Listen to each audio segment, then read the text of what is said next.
이제 활용 사례로 좀 넘어가서 기능하고 기술 좀 너무 어려웠던 것 같습니다. 그래서 그 사례 중심으로 좀 설명을 드리고 마치도록 하겠습니다. 첫 번째 사례는 좀 전에 설명드렸던 데모로 설명드렸던 그 삼성전자 넥스트 ERP 케이스입니다. 지금 잘 안 보이실 거예요. 그래서 이게 지금 그 기존 얘기하면 안 되겠죠? C 챗봇으로 구현한 이제 프로세스입니다. GERP에서 사용하고 있는. 그래서 지금 여기 뭐라고 적혀있냐면 모델을 이관해 주세요라고 하면 사용자 발화를 이해해서 의도로 진입하는 거는 사실 비슷한 플로우라고 보시면 되고요. 그래서 이관 의뢰서를 만들어 드릴까요? 라는 컨펌 메시지를 보내게 됩니다. 얘가 그러면 네 선택하면 모델 코드 알려주세요. 모델 코드도 이제 직접 이렇게 찍어야 되고요. 플랜트 알려주세요. 플랜트도 역시 사용자가 찍어야 됩니다. 그래서 머터리얼 타입을 알려주세요. 얘는 이제 선택 박스로 구현을 해놓긴 했네요. 그리고 도메스틱 익스포트 여부, 프로덕트 커머디티 여부, 제가 뭐 프로세스적으로 어떤 의미인지는 잘 모르나, 그다음에 플랜트 이렇게 해서 필수 파라미터를 수집하는 단계만 한 6가지 단계를 거쳐야 되는 상황입니다. 그렇게 되면 이제 문제가 어떤 문제들이 발생하냐면 내가 잘못 넣었을 수도 있고 그리고 넣은 걸 수정하려고 롤백 하려고 하고 싶을 수도 있는데 이제 그런 부분도 좀 문제가 되고요. 하나 넣다 보니까 힘들어서 도저히 못하겠다라는 사용자 이탈을 일으키게 되는 고객의 이제 VOC들이 막 발생을 했습니다. 그래서 이제 좀 전에 간단하게 모컵입니다. 아까 그건. 그래서 모컵으로 보여드렸지만 일단 의도를 분류하게 되면 폼카드 하나를 통해서 유저 아이디로 자기 유저를 제대로 파악하고 있는지도 확인하고 파라미터도 여기서 이제 확인을 하고 최종 컨펌 그러니까 전송 전에 수정을 할 수도 있고 해서 이렇게 정보를 입력하는 과정을 거칠 수 있게 됩니다. 그리고 이제 아까는 그 내가 신청을 눌렀을 때 작성한 내용을 한 번 더 확인하게끔 대화 시나리오를 만들어 놨고요. 그래서 최종적으로 이상이 없다라고 하면 최종 신청을 하게 되면 그 이후 프로세스가 돌게끔 그렇게 지금 구성이 되어 있습니다. 혹시라도 처음부터 다시 하고 싶다라고 하면 아까 그 데모는 루프를 걸어놔서 처음으로 이제 작성하는 화면으로 돌아가게끔 그렇게 이제 설계를 함으로써 자유도가 좀 높아지는 상황이었습니다. 그래서 이 부분 하고 그 다음 장 한번 가시면 그리고 이제 그 또 챗봇 솔루션마다 조금 이거는 NLU 알고리즘 때문에 편차가 좀 나는 부분인데요. 특징이 좀 다르다라고 보시면 되는데 아까 얘기했던 그 모델 이관이라는 거는 지금 모델이라는 카테고리 총 35개의 태스크 중에 하나에 해당하는 거고요. 지금 GERP에서 처리하려고 했던 전체 의도는 그런 식으로 따지면 한 840여 개가 되더라고요.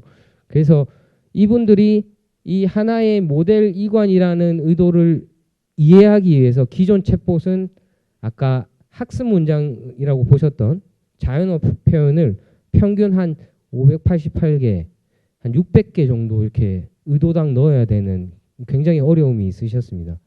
그래서 의도 하나 만드는데 그래서 말뭉치라고 표현하는데 말뭉치를 한 600여 개씩 만들어야 되는 그런 페인 포인트가 있었는데 지금 저희 V1.6의 가벼운 딥러닝 엔진은 의도당 한 20개에서 30개 정도로 균일하게 만들어 주시길 권장하고 있습니다. 그렇게 되면 기존 대비 챗봇을 만들 때 들어가는 리소스 결국 맨먼스죠.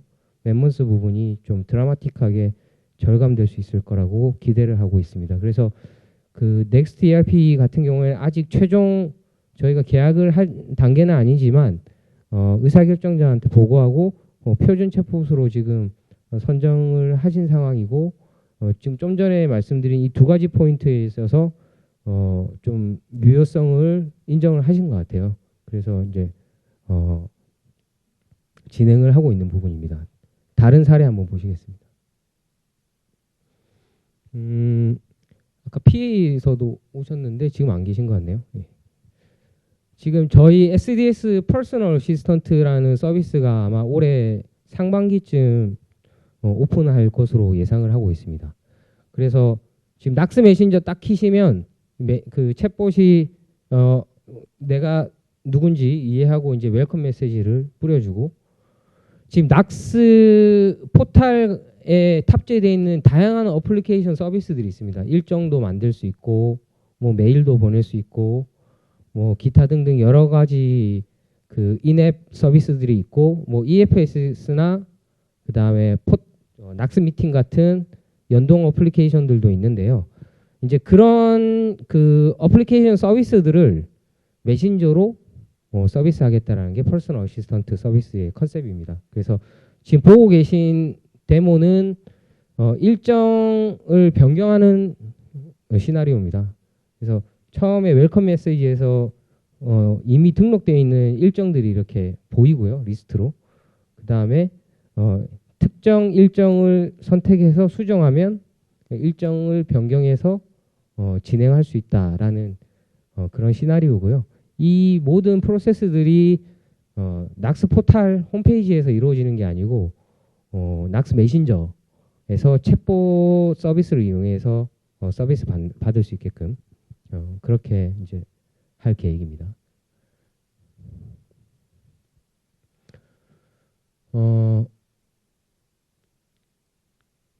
이거는 이제 그 화재보험사 삼성 화재에 들어간 유스 케이스인데요. 삼성 화재는 내근직 그 직원 중에 리스크 컨설턴트라는 업무를 진행하시는 분들이 계십니다. 이제 보험 상품을 판매하시는 분들이고요. 이분들이 이제 최종 엔드 유저랑 만나서 영업도 하시고 이제 그런 업무를 진행하시는 걸로 알고 있어요.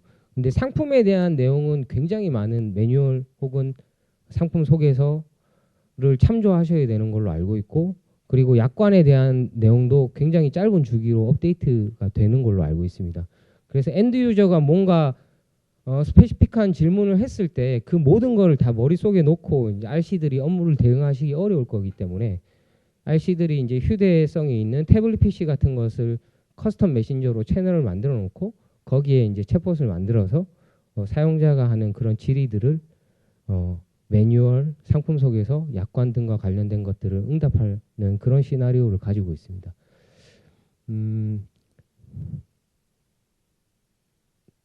네, 다음 사례를 소개해드리겠습니다. 지금 저희 그 SCC 베타 서비스는 지금 그 낙스 메신저 챗봇에게 물어보세요라는 카테고리에 이제 SCC 베타라는 챗봇을 보실 수 있고 지금 서비스를 한번 테스트를 해보실 수 있습니다. 근데 저희 그 스마트 컨택 센터에서 다루는 주제 중에 EFSS, 뭐 EMM 같은 기업 서비스 말고 스마트 도어럭하고 홈 네트워크 서비스를 우리 회사에서 하고 있습니다. 이 부분은 대외 일반 고객들한테 이제 판매하는 서비스이기 때문에 그 부분을 상담 처리하는 부분을 지금 저희 챗봇을 통해서 구현을 하고 있고요. 조만간 이제 서비스를 할 계획입니다. 근데 이제 그 부분은 저희 낙스 메신저를 굳이 써야 할 필요성이 없고 거꾸로 이제 엔드 유저가 일반 고객이기 때문에 낙스 메신저로 서비스를 하기 어려운 상황입니다. 그래서 커스텀 메신저라는 걸 별도 개발을 해서 이 커스텀 메신저가 더워럭과 그 홈 네트워크와 관련된 그런 응대 처리를 하게 됩니다. 그래서 지금 보시고 계신 뭐 샘플 화면이라고 보시면 되고요. 이거는 처음에 그 챗봇 서비스를 실행했을 때 가이드 매뉴얼 하는 부분이고요. 그 다음에 이제 런칭 화면, 여기 뭐 문 열린 닫힘, 비밀번호 변경하기, 뭐 키 태그 등록하기, 건전지 방전 시 어떻게 트러블 슈팅하면 되는지 자주 묻는 질문 같은 것들을 커스텀 메신저이기 때문에 자기 입맛에 맞게 그렇게 좀 프로젝트에서 구성을 하셔서 개발을 하셔가지고 저희 챗봇하고 이제 컨텐츠를 만들어서 커뮤니케이션 하고 있는 부분입니다. 그래서 이제 뭐 월패드 제품명을 확인하는 부분, 그다음에 사이드바에 대한 규격도 이렇게 있고요.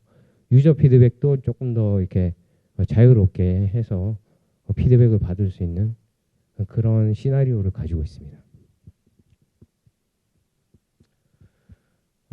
그리고 이제 이 부분은 저희가 올해 아직 개발 중인 기능인데요. 조금 소개를 드리려고 오늘 준비를 좀 했고요. 앞부분에 좀 지루하고 장황하게 설명드렸던 그 의도를 설계하고 응답을 한다. 챗봇의 주제를 정하고 태스크를 정의한다. 뭐 이런 말씀을 드렸고, 태스크 종류 중에 정보 제공형이 있었습니다. 그러니까 아까 모델 코드를 이관하는 그런 프로세스 진행형이 아니고 날씨를 조회한다든지 하는 그런 정보를 제공하는 그런 서브젝트 영역에 있어서는 굳이 기존 방식의 의도 설계, 대화 설계 과정을 거쳐야 되느냐라는 고객의 페인 포인트가 계속 존재해 왔습니다. 그래서 정보를 제공하는 FAQ성 챗봇은 기존 방식의 의도 설계를 최대한 낮추고 어떻게 챗봇을 쉽게 빌드해서 서비스할 수 있는지에 대한 고민을 했고요. 시장에서는 혹은 뭐 학계에서는 그 퀘스천 앤서링이라는 기술로 많이 풀려고 지금 시도를 하고 있습니다. 그래서 저희가 지금 관련된 피처를 준비를 해왔고 올해 이제 지금 1.6 설명이지만 2.0 출시될 때 이제 정식 기능으로 탑재돼서 서비스될 내용입니다. 시나리오는 이렇습니다. 그러니까 아까 말씀드렸듯이 지금 제가 보여드릴 데모는 저희 회사 생활 가이드라는 이미 서비스하고 있는 정제된 웹페이지가 있는 거고요. 얘는 어떻게 보면 지식을 이미 갖고 있죠. 웹페이지에서. 그래서 이 웹페이지를 저희 챗봇 솔루션에 URL을 등록하거나 혹은 DB에 해당하는 매뉴얼 혹은 뭐 약관 아까 샘플로 말씀드렸던 뭐 그런 닥스나 PDF 등 문서 형식으로 저장된 DB들을 업로드하면 AI가 자동으로 날리지 베이스라는 걸 만들어줍니다. 답변해야 될 묶음이라고 보시면 되는데요. 그러면 자동으로 이제 만들어진 답변 묶음에서 실제 메신저에서 사용자가 질문을 하게 되면 답변을 찾아서 대답을 해주고 그리고 원본 문서의 위치를 더보기나 뭐 자세히 보기 이런 버튼을 통해서 해당 버튼을 클릭하면 웹페이지 같은 경우에는 원래 소스가 어디였는지 해당 디렉토리를 열어주거나 아니면 매뉴얼 같으면 그 대답했던 이 부분에 대한 원본 소스 해당 위치로 가서 문서가 열리게 되는 그런 서비스에 해당합니다. 일단 뭔 말하는지 잘 모르실 수도 있으니까 간단하게 데모 만든 걸 보여드리도록 하겠습니다. 자, 메신저 통해서 엔드 유저는 서비스를 사용하게 되고요. 네.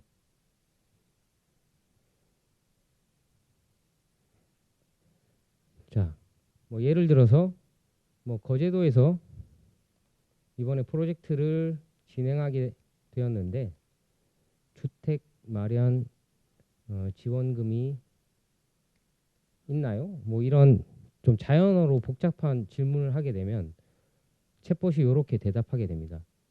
그래서 지금 얘의 특징은 뭐냐면 종전의 방식의 의도 분류는 정확한 의도 하나만을 매칭을 해서 보여주는데요. QAG 같은 경우에는 답변이 가능하다라고 챗봇이 내뱉는 최상위 3개 혹은 5개의 답변을 설정에 의해서 뱉어줄 수 있습니다. 한번 보시면 첫 번째 뭐 총무, 국내 출장, 국내 프로젝트 파견자 처우 이건 이제 디렉토리에 대한 설명이고요. 여기에 주택보증금 마련을 위한 지원비는 500만 원 뭐 한도 내 선지급 점점점 이렇게 되어 있습니다.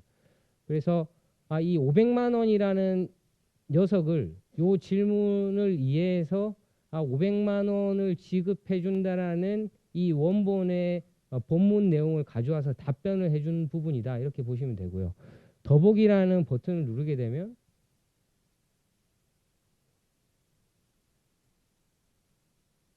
지금 이제 원문이 뱉었던 컨텐츠가 있는 내용의 페이지가 이렇게 열리게 됩니다. 그래서 해당 서비스의 컨셉은 지금 회사 생활 가이드에도 이제 들어가면 이제 큰 이 검색창이 있는데요.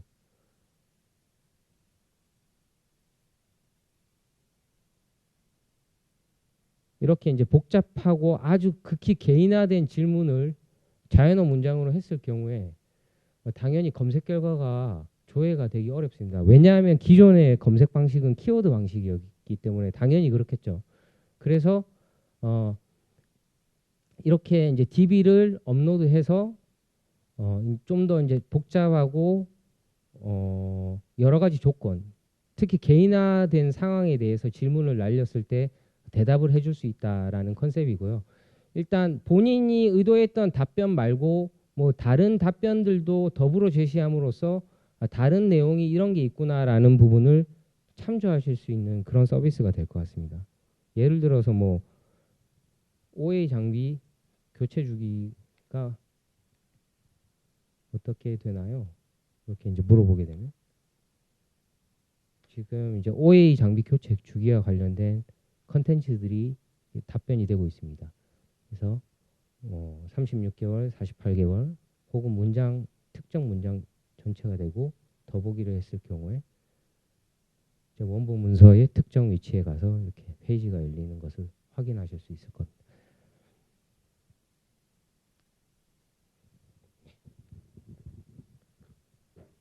근데 이제 이렇게 되면 아까 이 서비스 같은 경우에는 그 굉장히 복잡한 의도 설계, 학습 문장 설계 과정이 일단 생략할 수 있다라는 부분. 그리고 이게 일종의 이제 저게 검색하고 뭐가 다르지라는 질의가 생기실 수밖에 없는데 아까 말씀드렸듯이 자연어 방식의 어떤 복잡하고 개인화된 질문을 처리할 수 있다. 그리고 어떻게 보면 기업 데이터, 기업 지식을 조회하는데 특화된 서비스다라고 보셔도 될 것 같아요. 보통 이제 네이버나 구글에서 어떤 키워드 검색을 하면 수십 페이지의 검색 결과가 나오게 되는데 여기서 가장 유효한 검색 결과가 될 수 있을 것 같은 녀석들을 골라서 이렇게 뱉어준다. 결과는 원본 문서에서 좀 더 자세하게 확인할 수 있다라는 그런 서비스를 가능하게 해줄 수 있을 것 같습니다. 네. 일단 그 사례로서 준비한 부분도 일단 여기까지고요. 어펜딕스 한번 가보시겠어요? 일단 오늘 저희가 돌아간 이후에 금일 참석자분들 대상으로 이제 설명드린 내용에 대한 자료는 배포를 드릴 건데 프로젝트를 지금 고객하고 태핑하고 계시거나 혹은 초입에 계신 분들이 이제 반복적으로 자주 질문하시는 내용들을 별첨해서 내용을 좀 구성을 해봤습니다. 그래서 인프라 구성할 때 어떤 참고사항이 있는지, 이중화 관련된 부분, 뭐 보안과 관련된 부분, 확장성이나 그 다음에 이제 어드민과 관련된 모니터링 내용들 이런 부분들 추가를 좀 했고요. 그리고 이제 뭐 소프트웨어 목록, 하드웨어 목록, 그리고 얘가 이제 프로젝트 구성할 때 뭐 TPS나 퍼포먼스 관련된 부분들이 어떻게 가이드 되나요라는 질문들이 많이들 나오시기 때문에 실제 저희가 출시할 때 성능 검증했던 내용, 그리고 이제 그 아까 로지컬 아키텍처만 간단하게 소개드렸는데 피지컬 아키텍처 구성하는 아키텍처 부분, 그리고 이제 소프트웨어 권장사항, 하드웨어 권장사항, 그 다음에 이제 그 최소한으로 이제 작게 만들고 싶어요라는 그런 고객 니즈 사항이 있을 수도 있기 때문에 최소 권장사항, 뭐 이런 내용들, 기타 내용들을 추가로 해서 배포를 드리도록 하겠습니다.